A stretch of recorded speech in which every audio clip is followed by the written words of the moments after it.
I usually say, Patrick, that it's 12 noon East Coast time, but it's not. It is 1 p.m. East Coast time. That makes California out there at 10 a.m. Still, it's the second cup of coffee time in California.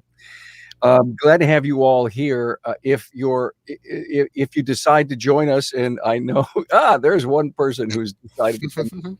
That's great. Please, uh, I know our timing is off, and we really apologize that there were some technical difficulties that got in the way. But glad to have you here. Now, how we know that you're here and hanging out is give us a like, a comment, check in with your city. That would be a wonderful, wonderful thing. And we're going to talk about something really, it could be life changing for your business. I've got Patrick McHugh here from Bimmer Rescue in Richmond, Virginia. Hello, Patrick. Hello, thanks for having me. I'm Carm. Hey, no problem, man. Hey, look at this whole thing came up. Listen, I've done this exercise back when I was in another life with corporate America, and then I invited you to come on to Aftermarket Weekly, and you brought me your $100 exercise, and you didn't even tell me what it was going to be about. So then you went out and did it, and I'm going, oh my God, I know that. And we did it. We spent like 8 minutes. Yep. And I said that is just not enough justice, because this exercise, we need to really tear it apart, show the mechanics of it, and be able to transfer the knowledge to the automotive aftermarket, to the owners in the industry, so they can do it with their people. You would agree? Absolutely. Wonderful. All right. Well, we're going to get at that here in a minute, but I want to thank you. I want to say thanks to our great sponsors. Shopware's contactless service is key to keeping your bays full while remaining 6 feet apart. Shopware's completely digital workflow will wow your customers and keep profits up. Tara from Topol Service Center commented recently, thank God for this amazing cloud-based software. High fives to Carolyn at #Team Shopware. Now, book a demo. Do it right now at getshopware.com. And when someone searches for a shop, who are they finding? Your competitors? Well, it should be you. The good people over at Shop Marketing Pros know how to drive website traffic and make Google work for you on the web at shopmarketingpros.com. Hey, we worked on this all week to make sure it was refined and looking good for everyone. And Patrick, this is an exercise that requires a little time, requires intimacy with your profit and loss statement, but can bring and pay big dividends for your people. And what drove you to do this?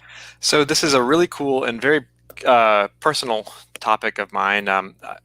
I got into a period. COVID hasn't been particularly great on our shop. We've experienced some tough times, and it's created some tensions at times. This came about through some whisperings that I heard in my shop, that the owner, imagine the show DuckTales. There was a big vault where Scrooge McDuck would have all of his gold coins, and he would sit in there and he would jump off a diving board and swim in the gold coins like they were a swimming pool. And I think some of my people thought that was what it was like, right? Patrick sits on a big pile of gold coins and he just decides when to hand them out and where to hand them out, and that's how it worked. And it hurt. It hurt me because I don't operate that way, and I share as much as I can possibly with my people, and it created this exercise. One of my tenets of my shop is transparency. We talk about it all the time with our clients, but also within. And I think I had a desire to be a little more transparent about where does the money go when we get it. If you collect $100 or $1,000 from a client, put it in the cash drawer, where does that money go? What does it do? How much of it winds up staying with the company? So I spent days developing, taking my P&L and breaking it down into percentages, and then I broke everything down into simple terms of $100. So, for example, if we collected $100, $27.46 went to paying our technicians to put the parts on the cars. That's their loaded labor cost, their pay, their workers' comp insurance, the 401k matching, the Affleck that I pay for, and insurance matching. Everything came up to $27. It was kind of eye-opening for a lot of our people. So I created this giant exercise, and I brought each person from my shop in individually, and I walked them through with 100% transparency where the money went. And some of the people were like, whatever, Patrick, I trust you, it's fine. But some of them were really shocked with some of the costs that go into running a business, and where some of this stuff goes. We didn't think about a lot of things. And it was a very, very good exercise. And one that I told them straight up, hey, this is very private information. This is a private company. This is really no one's business but mine and my wife's. But I believe in this, and I need you to see where this goes. And it paid fruit in the long run. It was very, very good that these people understood where this money was going, and it changed some attitudes in the shop. I'm glad to hear that. And the reason that we're doing this is to show not a one-on-one, everyone, here's my P&L. Yes, everyone, here's my real P&L, but we want to do this in a group. Yep. because I've experienced this group think, if you will, the presentation to the group in a real live, honest to God P&L, but it's distilled. You could have 40 line items on a P&L, and that would glaze over your people. Yep. But what if you had like a dozen expense categories kind of all consolidated together, they can still get the essence of what we're going to do. Now, is there a prerequisite at all for doing this exercise? There is. Number one, your books have to be legit. You can't make this stuff up. It's got to be real, which means you got to have all your stuff in a QuickBooks or some sort of accounting system. You have to have good bookkeeping to the point where you know that a receipt from Home Depot went into the shop supplies or tools category, and a receipt from somewhere else went somewhere else. You got to keep your books tight, and you can't be inflating numbers or cooking your books, or slipping your personal expenses into the company, or you're just going to be fooling yourself. So you want to use accurate, good data to do this, and or it won't work for you. Excellent. Let us so to set this up, everyone, you've got to understand, we're going to show you an exercise. Literally, put yourself in front of your team as we show you what you could do and should do to really solidify where the money goes. In fact, Patrick, I call this, when I went out and I traveled from city to city to do this, I called it Profitability for Dummies. Yep. Yeah, to the dummies books. And I wasn't trying to talk down to people. I was just trying to say, once you learn this thing, you're going to be so smart. Yep. Well, yeah, and in full disclosure, I was the dummy up until a few years ago. Really, financially, I didn't really have a clue. I just tried my best and tried to do the right thing all the time, and that was how I ran my business. Once I started to dive into these numbers and understand each one, it's changed my business and changed my life. So from one dummy, this stuff is really, really important. And what you're going to do, I chose to do this privately and individually, but the exercise is very cool because it brings it down to something that anybody can understand, even if you're not super great with money, which most people aren't. Most people in this country don't really understand a P&L or finances, and I wouldn't expect them to. But it's our job.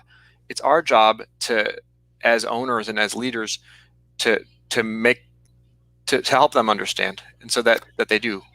Totally get it. Now let's start. Okay. I guess what I want to do is I want to show everyone our first slide. We're literally going to walk you through a profit and loss statement, a dummy profit and loss statement, but yet think of this as if it was yours. Here's my little envelopes that we used, by the way. Okay. Oh, by the way, real money. Let's put that up here on the screen a little bit bigger. Show them again. Here's my envelopes that we used. Okay, there you go. You see, repairs and maintenance. Patrick's W-2 pay. Yeah, you see that? Okay, got them all here. Yeah. There's all the envelopes with money, and I don't suggest that they're transparent like that. I suggest that they're a white envelope, a manila envelope, and here are an example of the kind of envelopes that you can build and put the money in based on the return of sales. And I think this is a return on sales, the ROS, the percent of sales, however you want to look at it, is such a critical component of really looking at a P&L, because if people, well, 5%, 8% of your sales should be marketing, and they look at that and they say, I don't see a percentage on my P&L anywhere. Well, if you're not getting a P&L with percentages of sales, you better get one, because that's what this whole exercise helps us do.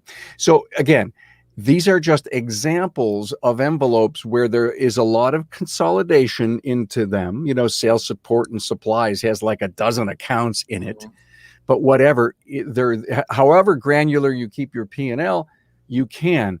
But you may have said, here's these 40 line items on my P&L to your guys, and as I said earlier, they may get glassed over. Okay, Right. So you choose the envelopes, consolidate expenses, and each envelope contains money that relates to a percent of the $100 sale. Now, we're going to walk you through this. You could take notes if you want. However, I may put these slides up on the show notes page. I actually will.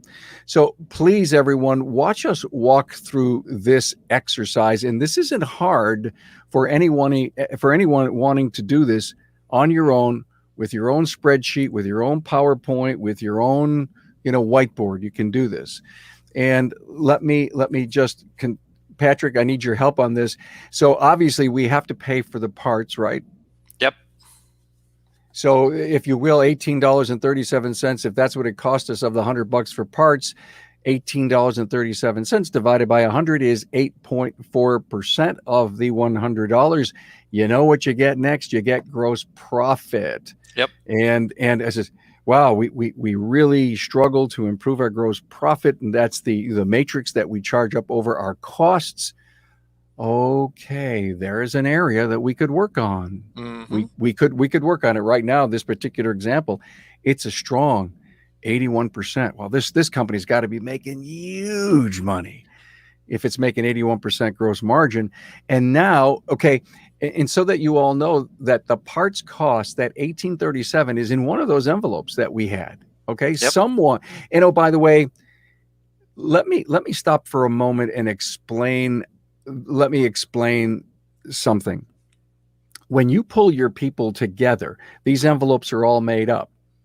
They should be in a jar, and people should put their hand in and take one out. If you have more envelopes than people, then somebody gets a double dip.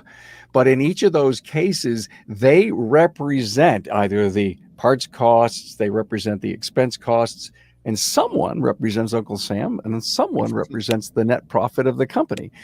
And so now they are the owners of, we distribute the $100 throughout the team room throughout the meeting. Okay. You all, hopefully you're all with us right now. Now let's go back into the expense side, or let's start with the expense side of the business. Tech labor costs, Patrick, let's just walk down some of these and Yep. speak to them. So you've got your tech labor costs. This is the pay that you give your techs. This is the taxes that you pay on their behalf. This may be their uniforms, if you think about it that way. 401k matching that you put into their 401k. Any expense that you pay to have that person working for you goes into this category. It's what the industry calls the loaded labor cost of your technician. And this is owner's pay. I'm in there, right? I'm here to make money, and that's part of my job, and hopefully you all are too. But you've got to represent yourself there as well. And this could be your W-2 pay, or if you take draws as well, it's in there, and all the other stuff. If your insurance is paid by the company, or your car, or whatever, if you run a lot of personal expenses through the company, put it in here too, and be real with yourself.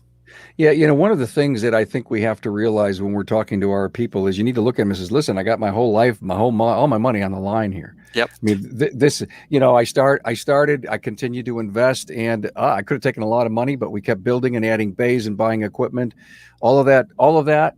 This is my risk. Those are my assets. That's why the owner takes a paycheck. Putting your owner's pay on here is somewhat risky, and maybe isn't for everybody, but I did it, and I always made it very clear that, listen, you guys are very highly desirable technicians and employees, if something happened to this shop, you guys could go pretty much anywhere and get a job with this shop on your resume.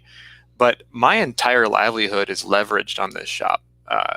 If I lose my house and my whole future. That's got to be accounted for in the pay that I take home. So for audio purposes, the tech labor cost is 20.74. Owner's pay is $9.22. Marketing is $8.57, or about 8.8% of the 100, right? Yep. So marketing is anything you do to bring cars in the shop. That could be your direct mail, your radio advertising, Facebook ads, anything you do to bring cars in.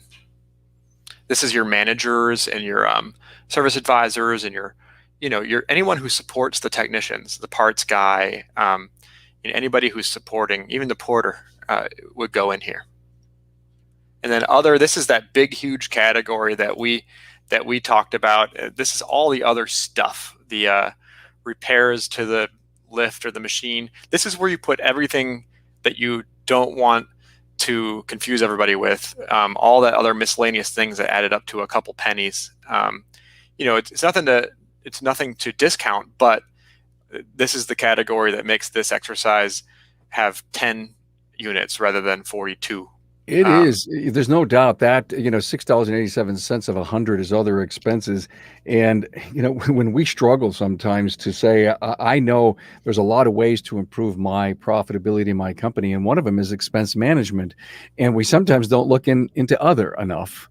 And you may be picking up pennies, but if you're a multi-store owner, you're looking for every penny you can times the number of stores.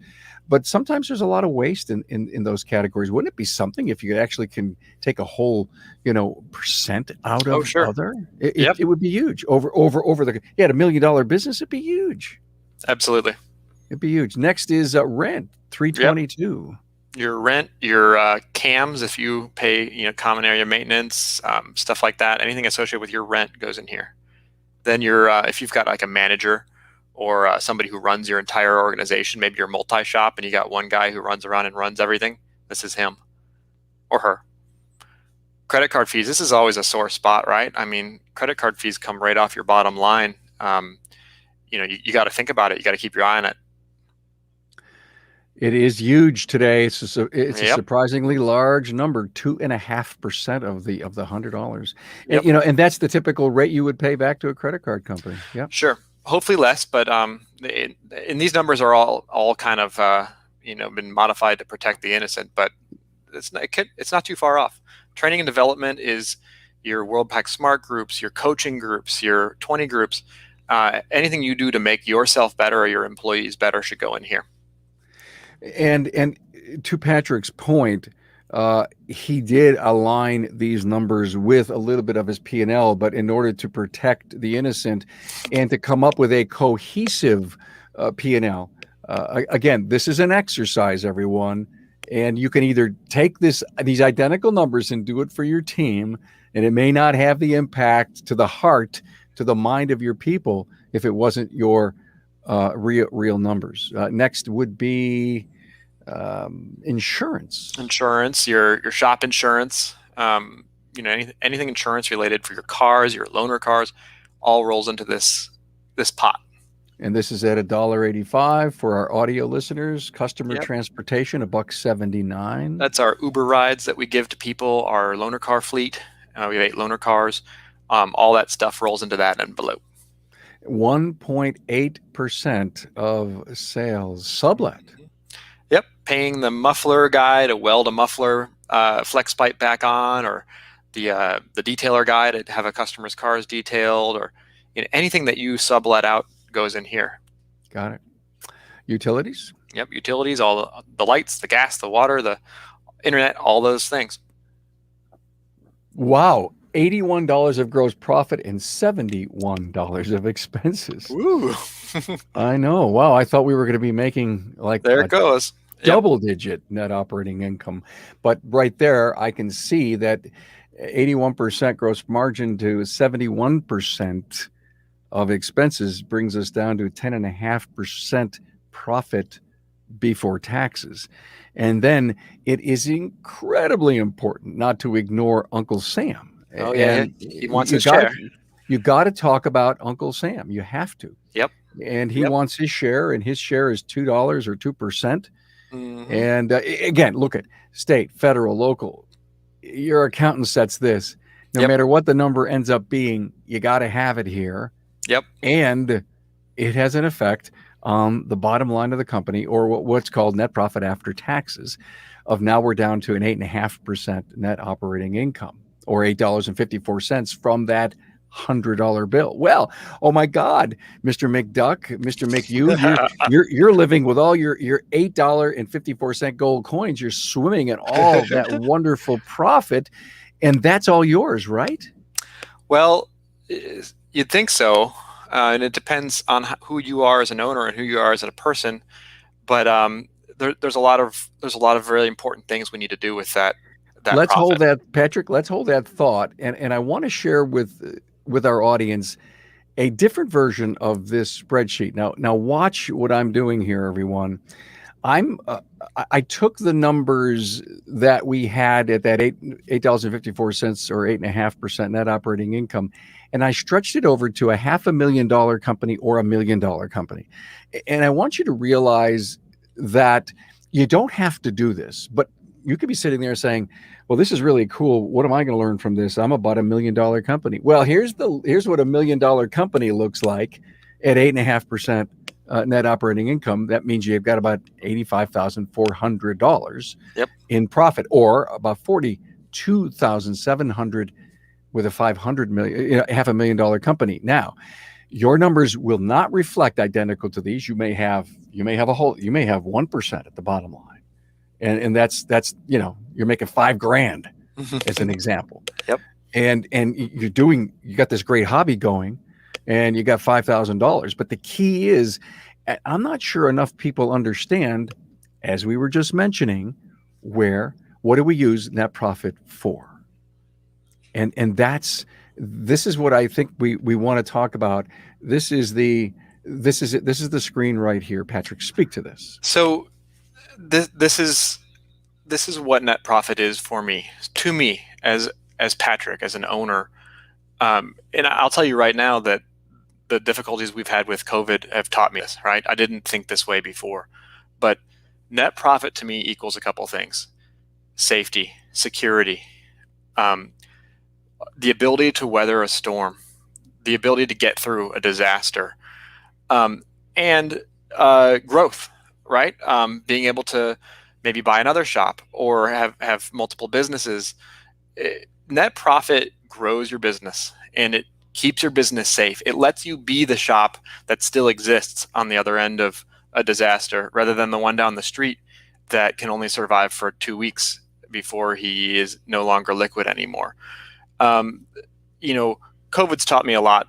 The value of family, the value of my time with my family, and also safety and security, and how important that is to me, and how much more comfortable I am as a person knowing that I have a cushion there and I have a safety net to keep my business going if there's a disaster, right? That allows me to sleep better at night, number one. And number two, it allows me to make better decisions, to not make decisions out of fear or out of anxiety, but to really think about things and make the right decision and know I can make it through. This is the slide that really makes the difference, that I think you need to put up. Growth. I want to get back to the slide in a moment, but I do want to thank again our great sponsors for the Town Hall Academy. Now more than ever, you're focused on bringing cars through your bays safely and efficiently, and Shopware's shop management system offers a completely contactless workflow. Now your customers who can review, approve, and even pay for the repairs right from their smartphone. Request a demo right now at getshopware.com on the web. And your customers want you to do what you say you're going to do. Ever hear that before? Absolutely. Well, it should be the same with your marketing company. Shop Marketing Pros listens, they care, and respond quickly. And they do what they say they will do on the web at shopmarketingpros.com. This is the screen that I am not sure, Patrick, there are enough of our people that realize that sustainability in our business comes from making a profit. Mm-hmm. And I think until you do the exercise, you really, really do the exercise and show everyone based on that $100 of income that we would be, if everything goes right and we continue to do, cost management, margin management, minimum of 8.5% based on our legacy company, what the company's been churning. But you know what? The big shakers in our industry are making 20%. Mm-hmm. And so why should we be happy being on the low quartile? Yep. And I think that our team, even though they may not be prepared to hear this, they need to hear it. Mm-hmm. And they need to, it reminds me of generating thoughts and generating ideas, and people saying, even 2 weeks down the road, wow, that was a great exercise Patrick put us through.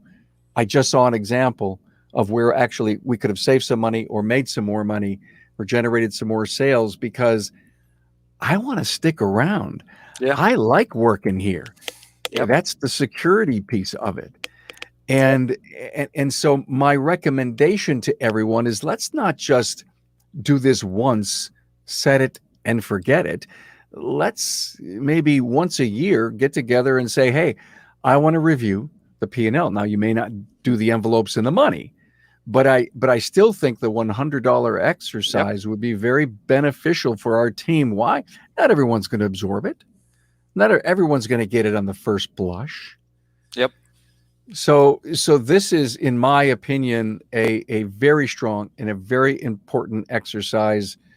Whatever you want to call it, profitability for dummies, where the money goes, the $100 exercise, Patrick, that you called it for your people. And we've had some great comments. I thank so much. Yeah, there's Bill Haas. Net profit is what makes the business investable. Yep. Yeah, I think about you wanting to put more money into it if you can't make money to start with. In a bank, will a bank lend you money if you can't show profit, right? Banks are much more likely to lend you money to go achieve your dreams if you can show a history of profit. Absolutely. Hey, thanks, Mike, for being here and taking something away. We've had a lot of really positive comments, and we appreciate that. I believe we've got to go back. The power of this whole show came from Patrick's why. And if you're just joining us and you missed the beginning, when Patrick said he was really worried and concerned that his people were thinking that he's got a gold reserve, and he doesn't, that he needed to share transparently his profit and loss statement. So think about that. Think about the feeling Patrick had about his people and what you constantly ask them to do, but they don't really know how successful we are, and think until you share that. One of my guys, after I did the exercise with him, because I did this exercise privately with my team, he sat in the office and he said, you know what, Patrick, I never really knew what you did in here all day. He said, this is impressive. You spent a lot of time on this. And I really like that, because I take this, he made it clear that he saw that I took this very seriously. And I told him straight up, this is my job. It is my job to make sure that this works and that all these things are in the right places to keep our ship off the rocks, right? That's literally one of my main purposes as the owner of this company. It's very, very important. And I want to say one thing to the people out there, that when they saw all those numbers, they just the hair on the back of their neck stood up and they kind of cringed. You don't have to be a master of this stuff to be a good auto shop owner. If you have people on your team that are, like, for example, everyone here should have an accountant or somebody that manages their books, you can reach out to them and explain what you're doing, and they will probably light up with excitement to help you do this exercise and help present you with all the material you need to do it. My banker, when I went to the bank to get the actual envelopes out, was absolutely beside himself, because he teaches these classes. He teaches like personal finance classes. And, you don't have to know every single detail and be a master of a P&L to do this exercise. Great point, my friend. If there's any other comments from the Peanut Gallery here on Facebook? There isn't. This doesn't have to go on for 2 hours. We set it up. We explained the envelopes. We looked at a very simple P&L with $100 on the top. Everyone, the most critical part is really respecting that return on sales number, because as you look at this very simple exercise in front of you, now we look at this at a $500,000 business, or $1 million business.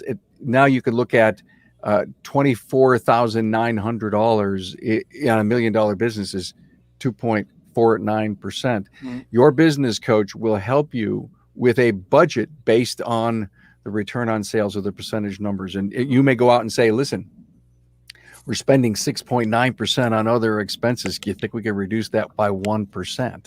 1% on $1 million business is a hefty, nice little number. Yep, absolutely. So I would like to thank you so much for bringing this to us as we continue on the podcast, on the Academy on Remarkable Results Radio, as we continue to bring a lot more how stuff to the industry. I'm big on how this year, and I'm big on trying to come up with new proof of concepts for our future. And let's just consider that this one, financial knowledge, financial stability, is going to be one of them. You got to involve your people. Yep, absolutely. Hey, thanks so much, Patrick. Appreciate you being here, and we will see you. Thanks for allowing us to be an hour late today, everyone. And thanks for who's hanging out with us. And we sure appreciate everyone for being here. Bye now. Thank you, Carm.